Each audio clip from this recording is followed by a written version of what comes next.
Student, welcome to BPSC corner. Friends, कैसे हैं आप सब? आई होप कि आप लोग अच्छे होंगे और आप लोग की तैयारी भी जो है अच्छी ही चल रही होगी, क्योंकि समय काफ़ी कम है और आपको पता है कि 3 दिसंबर जो कि कल है फ्रेंड्स, आज 2 दिसंबर है, कल 3 दिसंबर से जो है बीपीएससी का फॉर्म फिलअप किया जाएगा फेज़ 2 के लिए। और ऐसे में फ्रेंड्स, जो भी स्टूडेंट अपियरिंग सीटेड कैंडिडेट्स हैं उनको भी तो मौका मिल ही रहा है। इसके लिए उन्हें जो है पेपर 2 क्लियर करना पड़ेगा। फ्रेंड्स, बीएड वाले जो हैं, जितने सारे बीएड वाले एस्पायरेंट इस बार बाहर हो रहे हैं, जो भी कारणों से हो या सुप्रीम कोर्ट के निर्णय की वजह से हो, तो उसके पास जो है काफ़ी अच्छा अपॉर्चुनिटी है। अभी आप अगर सीटेट पे अगर दिसंबर में भी जो होने वाला है, जो भी स्टूडेंट उसको पास कर जाएंगे, तो अपेयरिंग कैंडिडेट को भी मौका मिल रहा है। तो आप जो है दोनों चीज़ों को बैलेंस करके चलिए। सीटेट प्लस जो है आपका बीपीएससी ट्रिप 2.0, दोनों को अगर बैलेंस करके चलिएगा फ्रेंड्स, तो आप आराम से जो है एग्ज़ाम को क्लियर कर सकते हैं। बस थोड़ा सा मेहनत करना है, बाकी और कुछ नहीं, और फिर जो है आपका एग्ज़ाम आसानी से क्रैक हो जाएगा। तो जो भी स्टूडेंट इस बार बहुत कम मार्क्स से पीछे छूट रहे हैं, इस बार फटाफट जो है अपनी तैयारी को ज़ोर शोर से लगाइए और सीटेट प्लस 2 को जो है आपका पास करना इस बार क्लास 6 to 8 के लिए काफ़ी इम्पॉर्टेंट हो जाता है फ्रेंड्स। तो ऐसे में सीटेट के लिए आज का ये वीडियो रहेगा हमारा। सीटेट पेपर 2 के लिए जो है ये वीडियो है, और 29 जनवरी 2012 का ये पेपर है फ्रेंड्स। 29 जनवरी 2012 को जो टीचिंग एप्टीट्यूड के क्वेश्चंस पूछे गए थे आपसे, उनके सभी सवालों को आज इस वीडियो में हम जो है सॉल्व करने जा रहे हैं।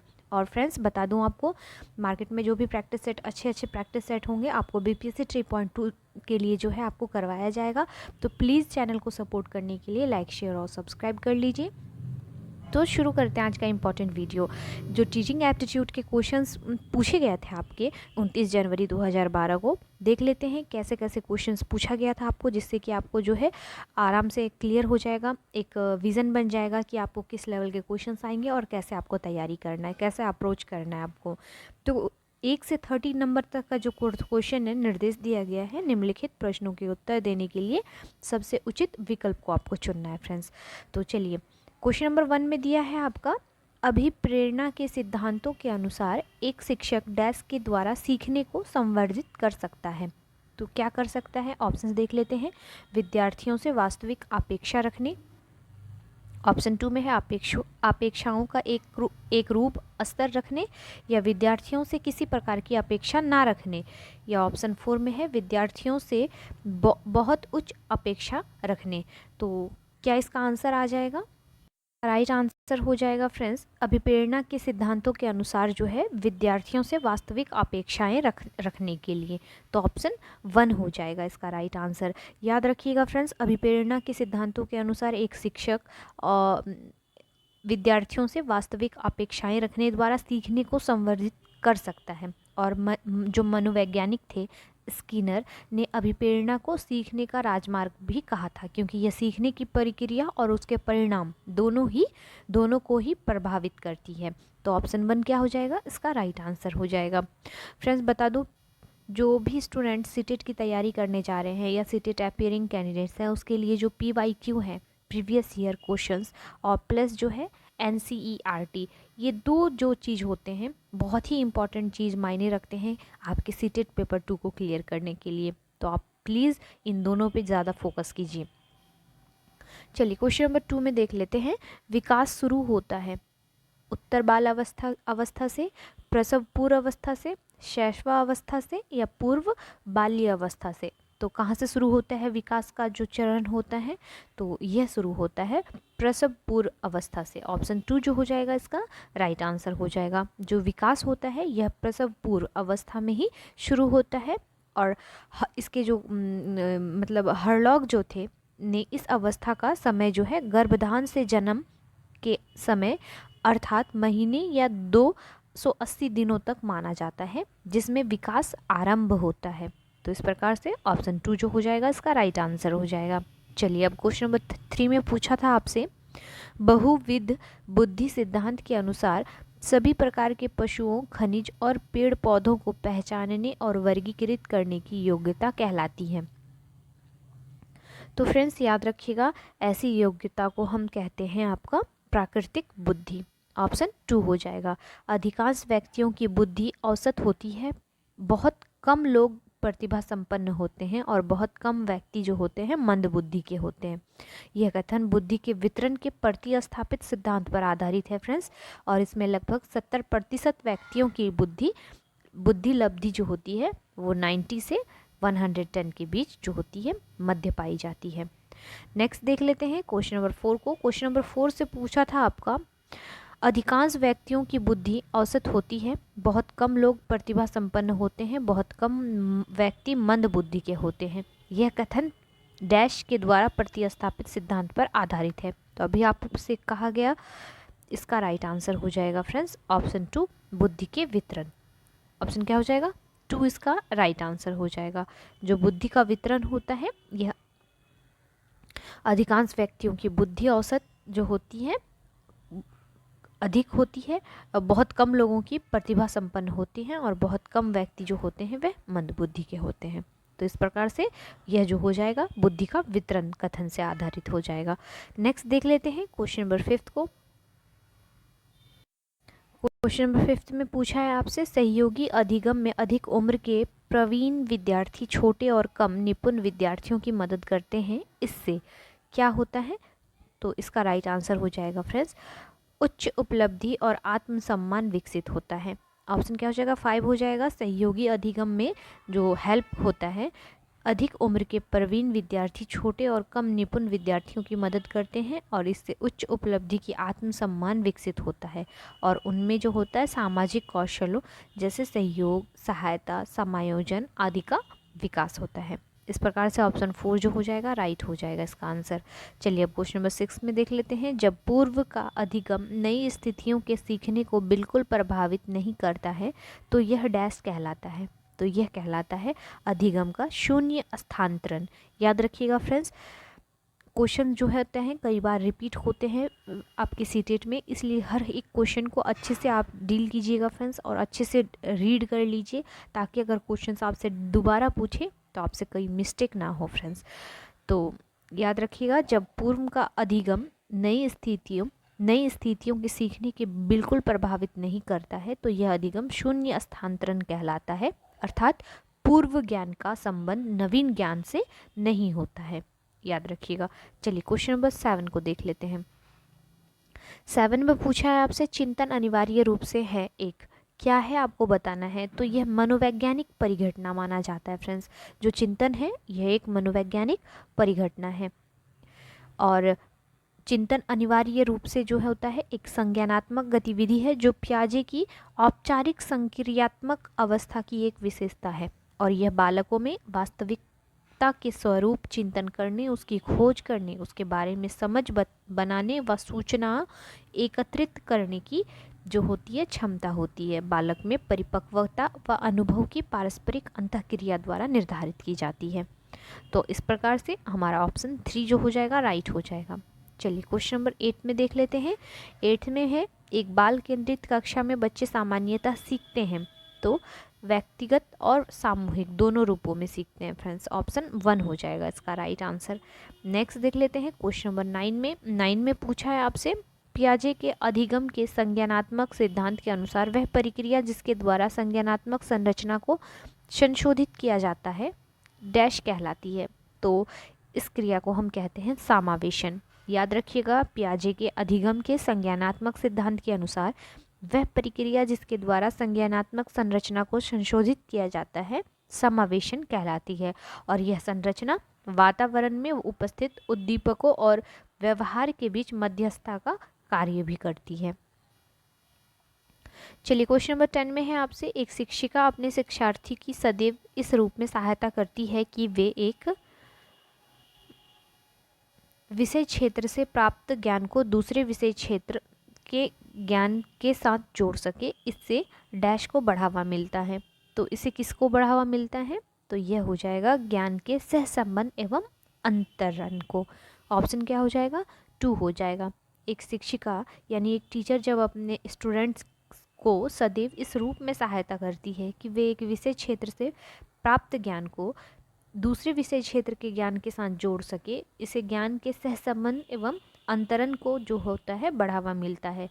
जैसे कि गणित विषय का प्रयोग भौतिक विज्ञान में, कंप्यूटर आदि में भी किया जाता है। तो इस प्रकार से जो होता है आपका सहसंबंध या अंतरण होता है सब्जेक्ट्स का या ज्ञान का।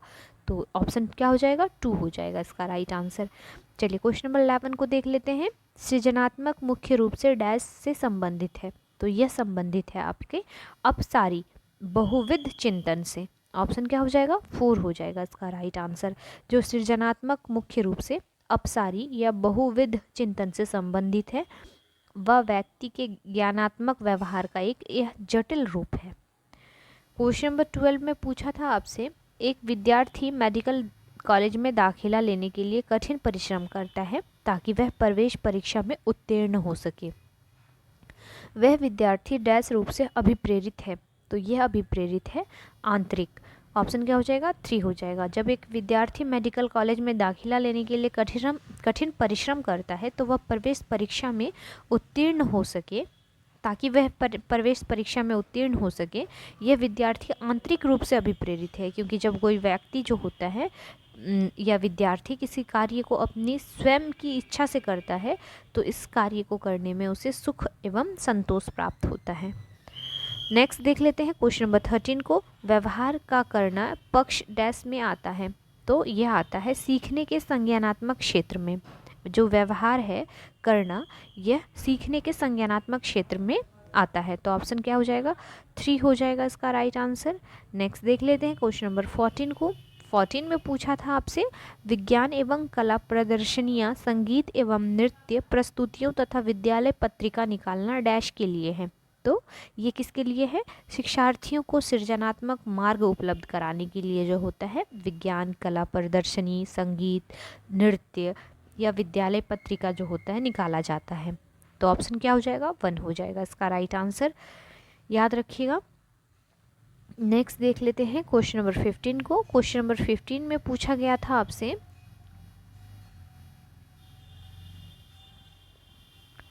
एक शिक्षिका अपने शिक्षार्थियों को अनेक तरह की सामूहिक गतिविधि में व्यस्त रखती है। जैसे दिया गया है समूह चर्चा, समूह परियोजनाएं, भूमिका निर्वाह आदि। यह सीखने के किस आयाम को उजागर करता है, आपको यह बताना है। तो इसका राइट आंसर हो जाएगा सामाजिक गतिविधि के रूप में अधिगम।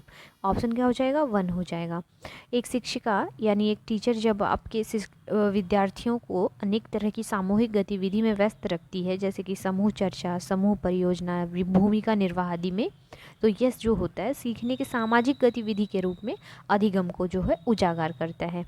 और इन गतिविधियों द्वारा शिक्षार्थियों में सामाजिकरण के कौशल का विकास होता है। तो इस प्रकार से ऑप्शन 1 जो हो जाएगा राइट हो जाएगा इसका आंसर। देख लेते हैं क्वेश्चन नंबर 16 को।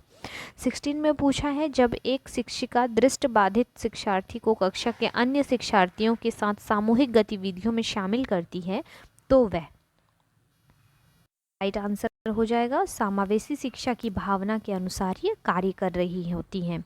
जब एक शिक्षिका दृष्टिबाधित यानी जो जिन्हें दिखाई नहीं देता है शिक्षार्थी कक्षा के अन्य विद्यार्थियों के साथ सामूहिक गतिविधि में शामिल करती है तो वह क्या करती है? समावेशी शिक्षा की भावना के अनुसार कार्य कर रही होती हैं। तो इस प्रकार से ऑप्शन 2 जो हो जाएगा राइट हो जाएगा। नेक्स्ट देख लेते हैं क्वेश्चन नंबर 17 को। एक शिक्षिका अपने शिक्षण में दृश्य श्रव्य सामग्री और शारीरिक गतिविधियों का प्रयोग करती है क्योंकि, इसका राइट आंसर हो जाएगा फ्रेंड्स ऑप्शंस देखने पर, इसमें अधिकतम इंद्रियों का उपयोग सीखने को संवर्धित करता है। ऑप्शन क्या हो जाएगा? 4 हो जाएगा इसका राइट आंसर। याद रखिएगा, जब एक शिक्षिका अपने शिक्षण में दृश्य श्रव्य सामग्रियों और शारीरिक गतिविधियों का प्रयोग करती है क्योंकि इसमें जो होता है अधिकतम इंद्रियों का उपयोग होता है, सीखने को संवर्धित करता है। और कोहलबर्ग के अनुसार दृश्य श्रव्य सामग्रियों में आँख और कान एक साथ कार्य करते हैं क्योंकि ज्ञान विभिन्न ज्ञानेंद्रियों के माध्यम से प्राप्त किया जाता है। तो इस प्रकार से ऑप्शन 4 इसका राइट आंसर हो जाएगा। चलिए अब देख लेते हैं क्वेश्चन नंबर 18 को। कोहलबर्ग के अनुसार सही और गलत के प्रश्न के बारे में निर्णय लेने में शामिल चिंतन प्रक्रिया को कहा जाता है। तो इसे नैतिक तर्कना कहा जाता है फ्रेंड्स। ऑप्शन क्या हो जाएगा? 2 हो जाएगा इसका राइट आंसर। कोहलबर्ग के अनुसार सही और गलत के प्रश्न के बारे में निर्णय लेने में शामिल चिंतन प्रक्रिया को हम नैतिक तर्कना कहा जाता है। ऑप्शन क्या हो जाएगा? 2 हो जाएगा। इस प्रकार से अब देखते हैं क्वेश्चन नंबर 19 को। एक विद्यार्थी अपने समकक्ष व्यक्तियों के समूह के प्रति आक्रामक व्यवहार करता है और विद्यालय के मानदंडों को नहीं मानता। इस विद्यार्थी को डैश में सहायता की आवश्यकता है। तो देखते हैं ऑप्शंस को क्या दिया गया है। तो ऑप्शन दिया गया है फ्रेंड्स, भावनात्मक क्षेत्र, उच्च स्तरीय चिंतन कौशल, संज्ञानात्मक क्षेत्र या मनोगत्यात्मक क्षेत्र। तो इसका आंसर क्या हो जाएगा? 1 हो जाएगा, भावात्मक क्षेत्र। जब एक विद्यार्थी अपने समकक्ष व्यक्तियों के समूह के प्रति आक्रामक व्यवहार करता है और विद्यालय के मानदंडों को नहीं मानता, इस प्रकार व्यक्ति जो होता है या विद्यार्थी जो होता है, भावात्मक क्षेत्र में सहायता की आवश्यकता है, क्योंकि उसका व्यवहार उसकी संवेगात्मक अस्थिरता को दर्शाता है। चलिए क्वेश्चन नंबर अब 20 को देख लेते हैं। शिक्षकों को यह सलाह दी जाती है कि वे अपने शिक्षार्थियों को सामूहिक गतिविधियों में शामिल करें, क्योंकि सीखने को सुगम बनाने के अतिरिक्त ये डैश में भी सहायता करती है। तो इसका राइट आंसर हो जाएगा फ्रेंड्स, सामाजिकरण में। नेक्स्ट देख लेते हैं क्वेश्चन नंबर 21 में। समावेशी शिक्षा किस विद्यालयी शिक्षा व्यवस्था की ओर संकेत करती है? तो जो समावेशी शिक्षा होती है यह आपको संकेत करती है, ऑप्शन देख लेते हैं। ऑप्शन देखने पर जो हो जाएगा 4 ऑप्शन, इसका राइट आंसर हो जाएगा, जो उसकी शारीरिक, बौद्धिक, सामाजिक, भाषिक या अन्य विविध योग्यता स्थिति को ध्यान में रखे और बगैर सभी बच्चों को शामिल करती है। तो ऑप्शन क्या हो जाएगा? 4 हो जाएगा इसका राइट आंसर। याद रखिएगा, समावेशी शिक्षा उस विद्यालय शिक्षा व्यवस्था की ओर जो होता है संकेत करता है जो उसकी शारीरिक, बौद्धिक, सामाजिक, भाषिक या अन्य विभिन्न योग्यता स्थिति को ध्यान में रखे बगैर सभी बच्चों को शामिल करती है, जिससे कि बच्चों में ज्ञान, कौशल, आत्मनिर्भर बने व भारतीय समुदाय और कार्यस्थलों में जो है योगदान दे सके अपना। नेक्स्ट देख लेते हैं क्वेश्चन नंबर 22 में। निम्नलिखित में कौन सा मुख्य रूप से आनुवांशिकता संबंधी कारक है? तो यह हो जाएगा आपका आँखों का रंग। आँखों का जो रंग होता है मुख्य रूप से आनुवांशिकता संबंधी कारक होता है। नेक्स्ट देख लेते हैं क्वेश्चन नंबर 23 को। शिक्षकों को अपने विद्यार्थियों की त्रुटियों का अध्ययन करना चाहिए, क्योंकि वे प्रायः डैश की ओर संकेत करती हैं। तो इसका राइट आंसर हो जाएगा फ्रेंड्स, ऑप्शन 4, आवश्यक उपचारात्मक युक्तियों यानी सुझावों की ओर जो होता है ध्यान केंद्रित करती है। तो ऑप्शन 4 इसका राइट आंसर हो जाएगा फ्रेंड्स। नेक्स्ट देख लेते हैं क्वेश्चन नंबर 24 को। सीमा हर पाठ को बहुत जल्दी सीख लेती है, जबकि लीना उसे सीखने में ज़्यादा समय लेती है। यह विकास के डैश सिद्धांत को दर्शाता है। ऑप्शंस देख लीजिए। इसका राइट आंसर हो जाएगा फ्रेंड्स, ऑप्शन 1, व्यक्तिक विभिन्नता। ऑप्शन 1 हो जाएगा इसका आंसर। सीमा हर पाठ को बहुत जल्दी सीख लेती है, जबकि लीना उसे सीखने में जो होता है ज़्यादा समय लेती है। यह विकास के व्यक्तिक भिन्नता सिद्धांत को दर्शाता है। नेक्स्ट देख लेते हैं क्वेश्चन नंबर 25 को। निम्नलिखित में से डैश के अतिरिक्त सभी वातावरणीय कारक विकास को आकार देते हैं। तो यह देते हैं फ्रेंड्स शारीरिक गठन को। ऑप्शन 4 हो जाएगा इसका आंसर। नेक्स्ट देख लेते हैं क्वेश्चन नंबर 26 को। श्रवण ह्रास से ग्रसित बच्चे कक्षा के किस सबसे मुख्य नैराश्य या कुंठता का सामना करते हैं? तो यह सामना करते हैं दूसरों के साथ संप्रेषण करने तथा सूचनाओं को बांटने में अक्षमता। ऑप्शन 1 हो जाएगा इसका राइट आंसर। नेक्स्ट देख लेते हैं क्वेश्चन नंबर 27 को। डिसलेक्सिया मुख्य रूप से डैश की समस्या से संबंधित है। तो किससे संबंधित है आपको बताना है। तो यह जो होता है पढ़ने से संबंधित होता है। याद रखिएगा फ्रेंड्स, जो डिसलेक्सिया है मुख्य रूप से पढ़ने की समस्या से संबंधित है और यह दोष बाल्य अवस्था में सामाजिकरण की प्रक्रिया के दौरान स्थानीय लोगों द्वारा बोलचाल की बोली में प्रयोग के कारण होता है। नेक्स्ट देख लेते हैं क्वेश्चन नंबर 28 को। प्रतिभाशाली विद्यार्थी अपनी क्षमताओं को तब विकसित कर पाएंगे जब वे अन्य विद्यार्थियों के साथ अधिगम प्रक्रिया से जुड़ेंगे। तो ऑप्शन क्या हो जाएगा? 2 हो जाएगा इसका राइट आंसर। नेक्स्ट देख लेते हैं क्वेश्चन नंबर 29 को। एक अच्छी पाठ्य पुस्तक डैश से बसती है। तो किससे बसती है? लैंगिक पूर्वाग्रह से बसती है फ्रेंड्स। याद रखिएगा, जो एक अच्छा पाठ्य पुस्तक होता है यह लैंगिक पूर्वाग्रह से बसती है। चलिए नेक्स्ट देख लेते हैं क्वेश्चन नंबर 30 को। तो 30 में जो पूछा है, प्याजे के सिद्धांत के अनुसार संज्ञानात्मक विकास के किस चरण पर एक बच्चा वस्तु अस्थायित्व को प्रदर्शित करता है? तो यह करता है पूर्व संक्रियात्मक चरण में। याद रखिएगा फ्रेंड्स, पूर्व संक्रियात्मक चरण में जो पियाजे के अनुसार यह जो होता है प्रदर्शित करता है। तो इस प्रकार से ऑप्शन 430 का राइट आंसर हो जाएगा। और फ्रेंड्स, ये रहे आपके टीचिंग एप्टीट्यूड के कुल 30 सवाल। और प्लीज़ आप इस वीडियो को पूरा देख लीजिएगा, क्योंकि सीटेट क्लियर करना काफ़ी ज़रूरी है फेज़ 2 में जो भी स्टूडेंट बैठने जा रहे हैं उसके लिए। इसलिए ज़्यादा से ज़्यादा दोनों चीज़ को बैलेंस करके पढ़ाई कीजिए। और जो है अगर आप मेहनत ढंग से कर रहे हैं फ्रेंड्स, तो ज़रूर इस बार जो है आपका सीटेट भी क्लियर हो जाएगा और BPSC 2.0 भी क्लियर हो जाएगा। तो मिलते हैं नेक्स्ट वीडियो में, तब तक के लिए थैंक यू।